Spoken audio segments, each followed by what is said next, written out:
पोषक महोदय ने सही कहा। जिस मंच पर ओंकार सिंह जी लाखावत इतिहास साहित्य के बारे में अपनी बात कह दें, कोई बात बचती नहीं कहने लायक। पर हमारे धरोहर, हमारी वो इतिहास की बातें जो समय के आगोश में कभी की समा जाती, उन सब को देश और दुनिया के सामने लाने में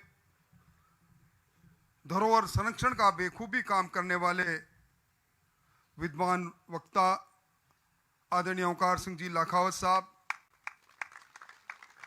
मंच पर विराजे यहाँ के सर्वमान्य संत रामगोपाल जी, सरदेव उमराव सिंह जी रिछपाल जी, शुभकर्ण जी, हमारी पार्टी के जिला अध्यक्ष बसंत जी, यहाँ के प्रधान संतोष जी, करणीदान जी, पूर्व एडिशनल एसपी संतोष जी, सुखदेव जी, महिपाल जी और संत शिरोमणि महाकवि केशवदास जी गार्डन को मानने वाले, उस वंश परंपरा के इस सेडू गांव के मेरे सामने विराजित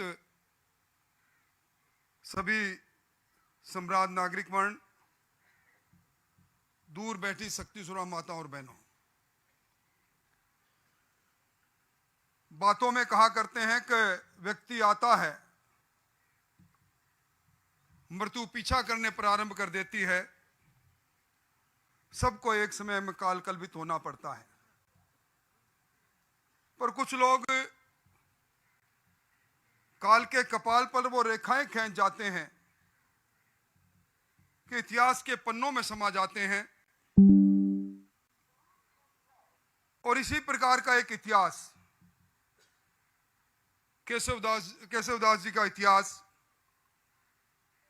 और मैं कहूं कि साहित्य की बात करूं, बहादुर की बात करूं, वीरता की बात करूं,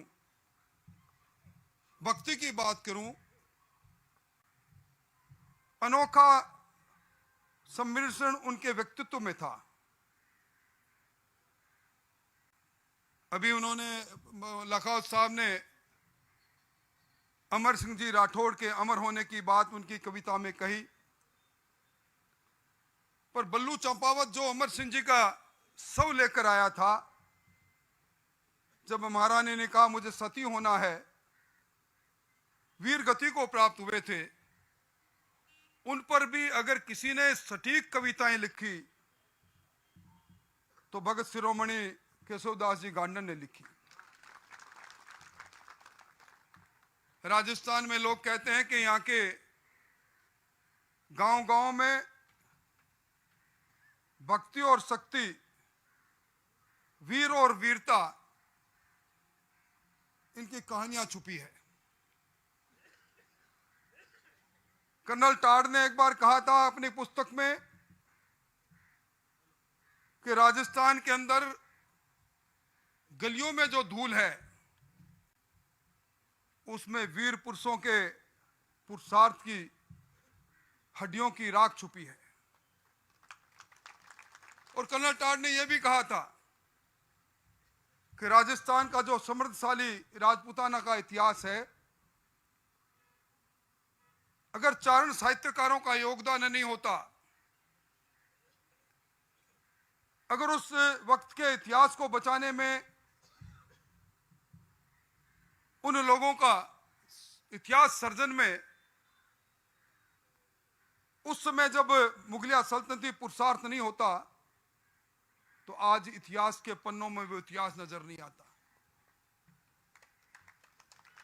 पृथ्वीराज चौहान के इतिहास को चंद्रवीरदाई के इतिहास से कौन अलग कर सकता है? और इसीलिए कहते हैं कि बातड़ा रह जासी, गीतड़ा रह जासी, भीतड़ा रह जासी। और आज उसी बातड़ा को जिंदा करने के लिए जिन लोगों ने भगत शिरोमणि महाकवि केशवदास जी गांडन की मूर्ति के स्थापना का काम किया है। मैं समझता हूं एक तरह से इतिहास के मंदिर के निर्माण करने का काम किया है। सही कहा है किसी ने, हम जड़ों से कट रहे हैं। आज के इस भागमभाग युग में हम हमारी धार्मिक मान्यताओं और हमारी सामाजिक मान्यताओं के शरण को देख रहे हैं। हमारी कुटुंब परंपराओं को टूटते हुए देख रहे हैं। हमारे लोक देवता जो इसी धरती पर हुए थे, हर धर्म में हुए थे, रामदेव जी हैं, पाबू जी हैं, तेजा जी है, किस किस का नाम लूं मैं। हमारे उन लोगों ने अपने जीवन के अंदर जिन दर्शन की स्थापना की थी, जिन बातों को स्थापित किया था, जिन मर्यादाओं को स्थापित किया था, वो मर्यादा हमारी टूटती जा रही है। मुझे ओंकार सिंह साहब याद आ रहा है, भैरव सिंह साहब उपराष्ट्रपति थे। मैं एक बार उनसे मिलने गया, कुछ लोगों से घिरे बैठे थे। मुझे कहने लगे ये कौन लोग हैं, जानते हो? मैं नहीं जानता। तो मुझे कहने लगे डिंगल साहित्य का जो बचे हुए साहित्यकार है, आज मैंने उनको बुलाया है। भाषा लुप्त हो जाएगी, भाषा के साथ साथ साहित्य को जानने वाले, डिंगल भाषा को जानने वाले, डिंगल साहित्य को जानने वाले जब नहीं रहेंगे तो कैसे हमारी पीढ़ी रूबरू होगी कि इस प्रकार की महान विभूतियां भी हुई थी। मैं समझता हूं कि जिस प्रकार का काम आज यहां हो रहा है, केशवदास जी पर छोटी सी पुस्तक अभी मैं देख रहा था। मैं समझता हूं कि ये छोटी पुस्तक में दर्ज एक एक अक्षर एक एक इतिहास को उजागर करने का काम कर रहा है। और हमारे इतिहास, हमारा गौरव, आजकल इस भागमभाग युग में अगर कोई पूछ ले कि आपके परदादा का नाम क्या है, आपके गांव की रेख क्या है, आपके वंशज कौन है, तो हीरो हीरोइन का नाम तो नौजवान बता देगा। दुनिया में आज कहां कुछ क्या घटना हो रही है उसके बारे में बता देगा, पर इतिहास के बारे में नहीं बता पाएगा। ये जो मूर्ति स्थापित होगी, मैं समझता हूं कि जब कभी भी कोई भी व्यक्ति इस मूर्ति के सामने से गुजरेगा, और सही काम ओंकार सिंह साहब ने इस सेडू गांव का आज इतिहास के पन्नों में एक वो स्थान दर्ज हो रहा है। आने वाली पीढ़ी इस पर शोध करेगी तो कहेंगे कि इसी रज में एक ऐसे भगत शिरोमणि महाकवि जिन्होंने अपने जीवन में वीरता के अंदर, बहादुरी के अंदर, भक्ति के अंदर, शक्ति के अंदर, भक्ति और शक्ति, वीरता, शौर्य और बुद्धिमानी का अगर सम्मिश्रण किसी में एक व्यक्तित्व में आके मिलता है तो केशवदास जी थे। आज इस पुण्य धरती पर आने का मौका मिला, इसीलिए कहते हैं कि राजस्थान के गांव-गांव में संत सूरमा है। आज संत और सूरमा दोनों के बीच में यहाँ आप उनके परंपराओं को निर्वहन करने वाले लोगों को यहाँ देखकर अच्छा लगा। ओंकार सिंह साहब ने आज यहाँ जिस पनोरमा की घोषणा की, राव बीकाजी पर घोषणा की, देखा जाएगा तो इतिहास के पन्नों को पलटेंगे तो इतिहास के उन पन्नों में आपके और हमारे पूर्वज कहीं न कहीं साथ खड़े मिलेंगे। आपने कहा लोकतंत्र है, लोकतंत्र में सर गिनाने का वक्त है, और सर गिनाने के अंदर ये समाज आज संख्या में अल्प है। ओंकार सिंह साहब कितने सर कटे होंगे चारण समाज के साहित्य पर, उनकी एक कविता पर, उनकी एक बोली पर। युद्धों का मोड़ निर्णायक दौर पर चला जाता था, इतिहास मुड़ता चला जाता था। कितना मान था। उनकी एक बोली के अंदर राजा अपनी प्रजा के साथ मिलकर स्वाभिमान की तरफ अपने कदम को बढ़ा देता था।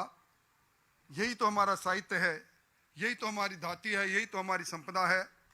इस संपदा को संरक्षित रखने के लिए जिन्होंने योगदान दिया उनको धन्यवाद, और इस शानदार कार्यक्रम के लिए आयोजकों को बहुत बहुत बधाई।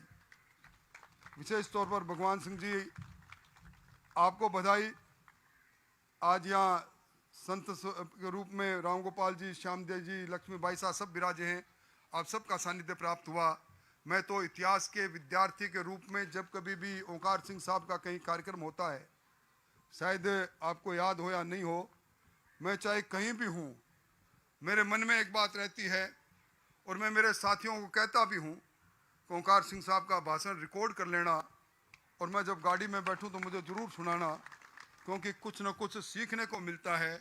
आप चलता फिरता इंसाइक्लोपीडिया हो, आप इतिहास के उस शोध को, और मैं समझता हूँ मैंने कई रूप देखे हैं आपके, पर मैं आपको इतिहास के विद्यार्थी के रूप में हमेशा देखता हूँ। आपकी जिज्ञासाएं, आपके खोज करने का तरीका, और आपने 1857 की क्रांति के अंदर राजस्थान के योगदान को जिस प्रकार रेखांकित करने का काम किया, लोग भूल जाते उस आज़ादी की लड़ाई के अंदर अपने बलिदानों को। आपको मैं इस पूरे समूह के सामने धन्यवाद देते हुए अपने आप को गौरवान्वित महसूस करता हूँ। बहुत बहुत आभार, बहुत बहुत धन्यवाद।